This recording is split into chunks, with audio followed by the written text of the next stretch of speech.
How you doing, everyone? Welcome back. My name is John Sherlock, and I'm here with William Darcy. Hi, Fitz. How you doing? I'm doing well. That's good. Can I call you Fitz? Yes, you can. All right, well, that's great. Well, Fitz, I heard some wonderful news. I just heard that you got married. Yes, I did. I married Elizabeth Bennett, now named Elizabeth Darcy. You know, we're doing very well now. That's great. I just know that was a very emotional day for you. You know, emotions come in once you're joining together with your partner. Can I ask you some more about that? Yes, you can. Did you always know that you had a thing for Elizabeth Bennett? When I first met Elizabeth at the Meriton Ball, I didn't know that I had a thing for her. You know, I looked at her as a poor female, and she, you know, I belittled her, you know, a lot, and I just she just wasn't very attractive to me. But as time went by, we grew an attraction for one another, and we started to grow this emotional connection that we could only dream of, and it has brought us to where we are now. That's great. That sounds like a very great love story. Can I ask you about some friends that you have? Did you believe that Jane and Bingley deserved one another?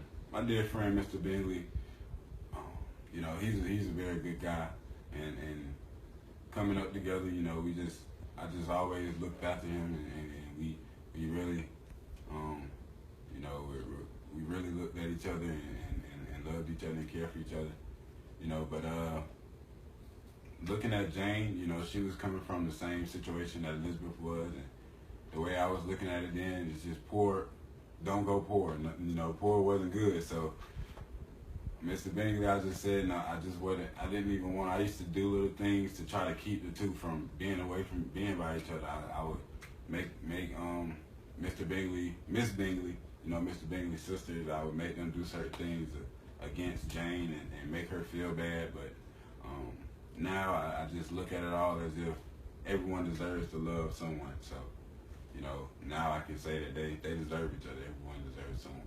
Well, that's great.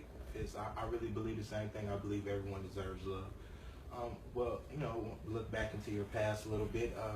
Did you notice the arrogance, you know, in your responses when women would come and tell you that they found you very attractive? You know, I can say it again. You know, I'd like to thank them again. I hope they're watching. You know what I'm saying? But they did. I never noticed the arrogance in my responses to their compliments to me. You know, that was just the way that I was back then. You know, and in these last month or two, I've really grown as a man, and I've started to notice little things like that. And if they were to come and ask me those things again, I probably would just say thank you and have a good day. You know what I'm saying? So. I feel you, Fitz. It's nice to see that you've matured a lot. I wish that was a problem that I have, you know, but it is what it is. Yeah. Everyone doesn't have that problem, but that's great to see that you've matured a lot. Well, how confident were you in your letter to Elizabeth, to get back on the topic of your wife? My true intentions with the letter was just to be honest. You know, I didn't know where it would go. You know, I had already proposed to Elizabeth one time, and obviously that was a fail, as it took me two times to actually get her to say yes. Mm-hmm. And the letter did play a big role in her saying yes the second time, but honestly, my intention was just to tell her the truth, as she had been lied to by Mr. Wickham. I just wanted her to know the full story and understand how I truly felt about her and about her family and just about the whole situation with me and Mr. Wickham, and our army and the things that we went through going through the army. But yeah, my biggest thing was just being honest and truthful, as no relationship is a good relationship without trust. That's true. That's very true. That's words to live by. Do you believe that her family can, you know, be much less of a disgrace now that you've had your happily ever ended, after it ended? I say her family can, you know.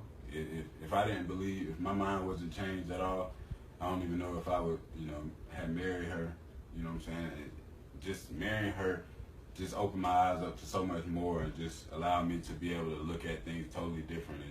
And just because someone is poor doesn't mean that they're bad people. So I don't look at her family as a disgrace like I did before. You know, there are things that her family can be better at, you know, as people. and there are things that I just really didn't like that they had done, you know, and different situations that we had been in. But I think they can come back from the different embarrassments that they put on each other at the different dinners that we had together, and I believe that things can get better. I understand. That's a great feeling. Did you ever start to realize any changes in Elizabeth's feelings towards you? And like, if so, like, what may have happened to make you think this way? Sorry, sir. I went through a little brain fart. Can you repeat the question for me? It's okay. Once again, did you ever start to like realize some changes in Elizabeth's feelings? And if so, like, what may have happened or occurred, you know, to make you realize such things? Over time, I did realize, you know, a few things.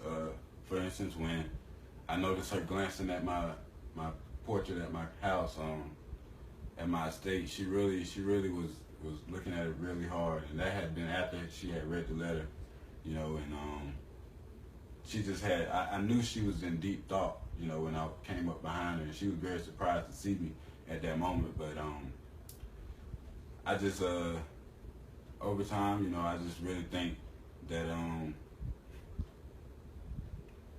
I think that her feelings did change. You know, things did get better, and I'm glad they did change. You know, because they did. I mean, that's what allowed me to be able to marry her and have a wife that I strongly desire to have. That's great. It's you know, everyone knows that, you know, true love can't be just built on without some, you know, embarrassing moments. So I just wanted to go a little deeper into your relationship. You know, hear a couple embarrassing stories. Like, can you tell me like just one moment, you know, where, you know, an awkward moment between that you and Elizabeth had with one another, like very awkward? Give me the gut-wrenching awkwardness of this story.